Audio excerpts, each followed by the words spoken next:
Well, let's start this video like this. I'm about to head over to Capitol Hill. I'm gonna start out with something confusing.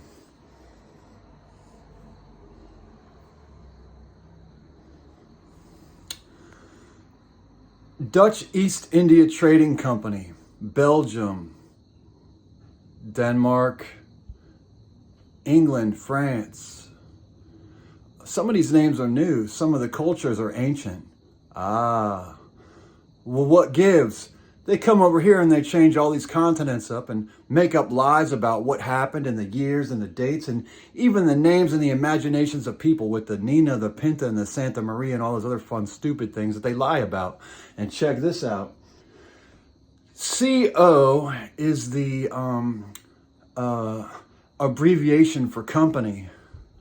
So why is it that the nation just south of the United States of America, and just remember, USA, UAE, United Arab Emirates, and now the EU, which means you female sheep, you are peons, which means a serf or a low person or basically a piece of shit. Peon, they pee on you actually. And I've been peed on before by a man. It was terrible. I was a child. He was supposedly my friend. And that was probably 7th or 8th grade. If you read the word European differently and just pronounce it differently, say like in a Spanish pronunciation or something like that, or whatever you want to call it, pronounce it in Esperanza maybe, or fromage, because, you know, in Switzerland they speak lots of languages, but fromage is the original language, which means cheese in French, I think. But you're a peon, or you're a peon or peon or European. So anyways, just south of our border, which is such a controversy, but not really, because it's an evil system created by the ancient evil slave masters and whatever you want to call them. We can call them evil wizards. How about that? They're evil wizards. Well, they're magicians because they do it for money. Wizards don't do what we do for money. We work for God. So European, Mexico, Mexico. What does Meji mean? What does Mexi mean? And what does co mean? So Mexi company or Meji company. And then you have the USA above it, who conspires with the UAE to create the EU upon all of us. And then they're saying there's a one world society where Brazil, Russia, India, China, and South Africa are creating a new monetary system to compete with the redskin or the silver certificate or the dollar or the greenback. That's all the same thing. And that's how paper money was developed, when people turned in their redskins to get pieces of paper to represent the silver that was held in the reserves of the United States of America in their quote-unquote banks or their vaults or their Fort Knoxes. So what does Mexico, Mexi Company or Meji Company mean? I don't know, but let's go to Capitol Hill and talk about some of my other weird ideas.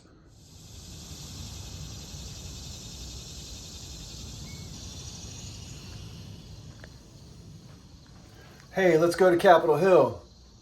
Hey, getting your green, black, and red in don't mean DC statehood and the Green Party.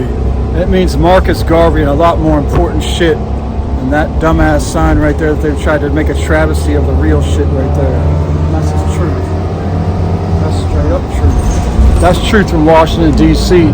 And now you just gotta figure out who the We Act Radio is in your town, community, or city around the world. Because they're the one who chime in on your TV, making you think you're crazy and schizophrenic, on your cell phone with your Apple Music and all those other streaming platforms that the money don't add up on. They're chiming in on your TVs and your phones and all the other devices we have all around the planet.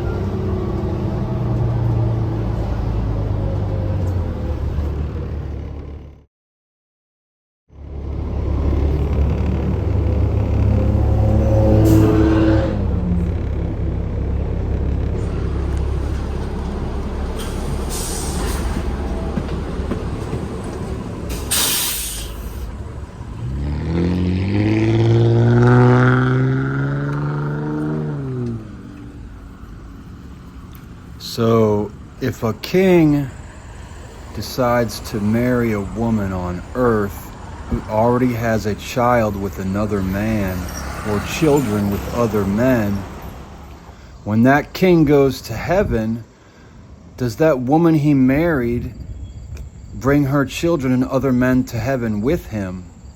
And thus, he just entered into a marriage in heaven with one wife and many husbands, and actually no children of his own because he didn't have children with that woman because she was past the age of conception. What if a man has a few women in his life who he thinks about that in heaven, but he never had children with them, and they have children with another man or other men? Does that mean in heaven those women will be with their men, and that man who thinks he's a king is their side man in heaven? Oh, go fuck her, because I'm going to be with my real man now, with my baby mama now. Or does God work like this?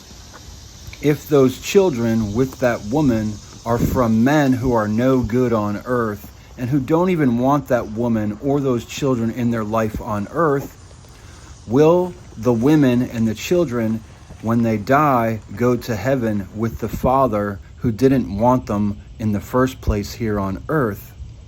Therefore, if the man who thinks he is king, or a king on earth, or in the universe, or in eternity in the palace of God, will he then save that woman and those children from those evil bad men who never wanted the woman and the children on earth, and probably doesn't want them in heaven either, except to abuse them or to pass them around to his other evil friends?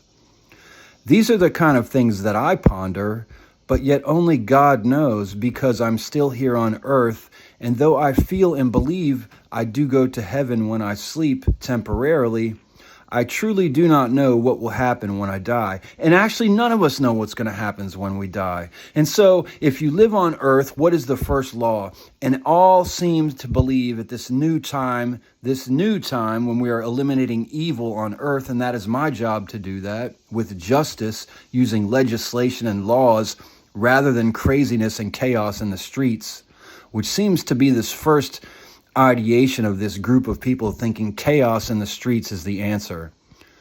The answer is using legislation to get evil off of the planet and out of our communities, and to stop influencing our families and our children as baby seeds, even before they're born in the womb, when people swell up and be sweet to the mamas that are pregnant, when really they're evil, doing evil upon the unborn babies.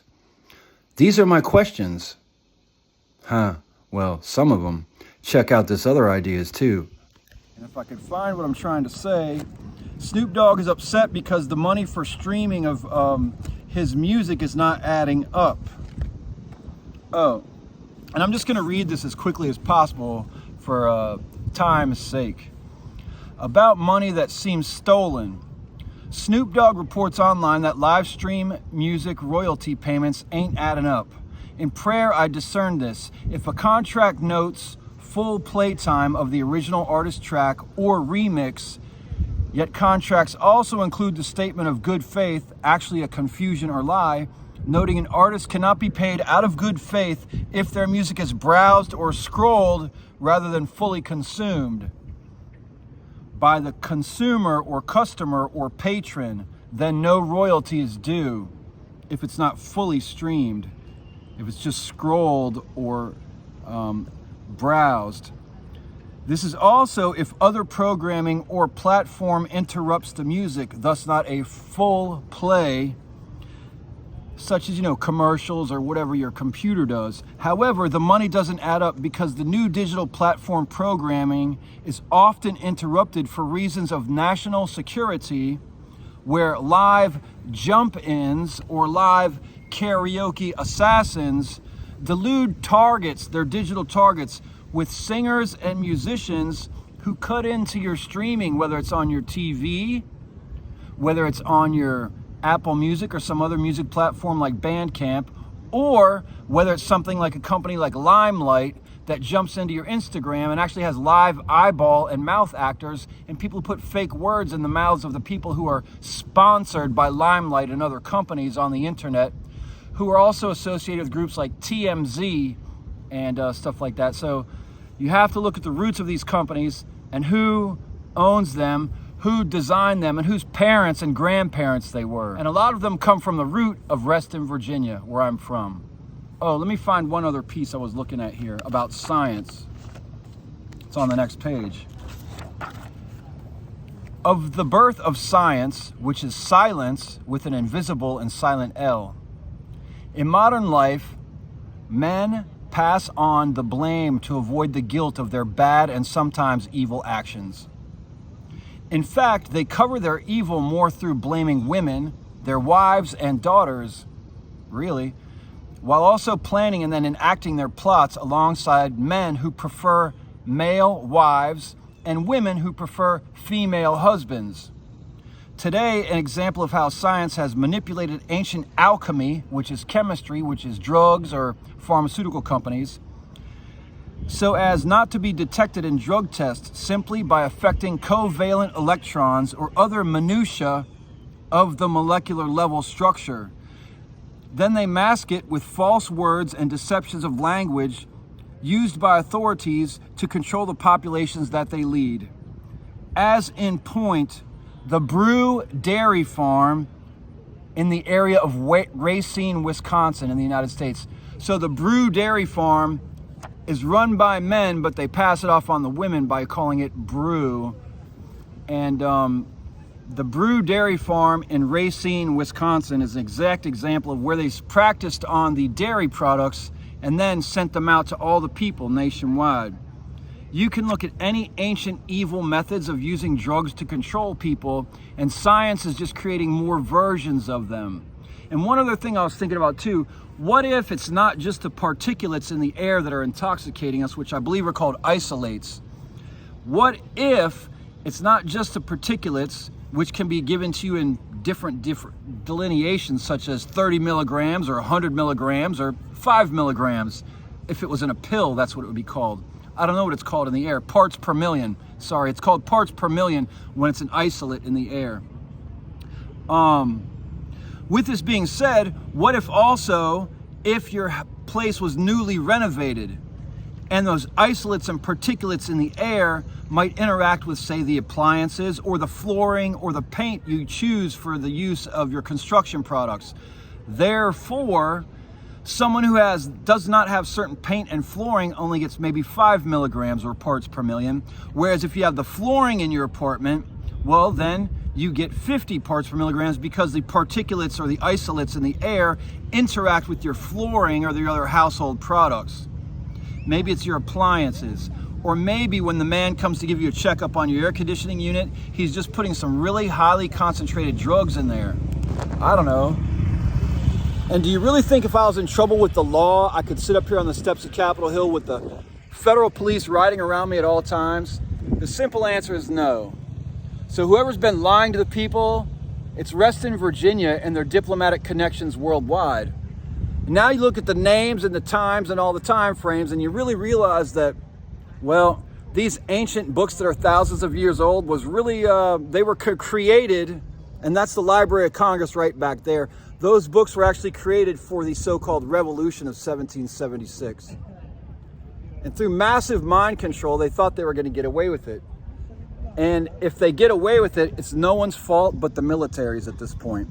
Because everyone knows, and I'm saying this right here where everything's recorded on Capitol Hill, and there's drones up top with unidirectional microphones and speakers, mind you, that can put sounds or record, much like the microphones they use in the NFL to know what the coach might be saying. You know, Coach Cowher is always much more vocal. Coach Tomlin is a little bit more quiet. He uses his eyeballs more. Do you know who Coach Cowher and Coach Tomlin are? Ha ha. Bye.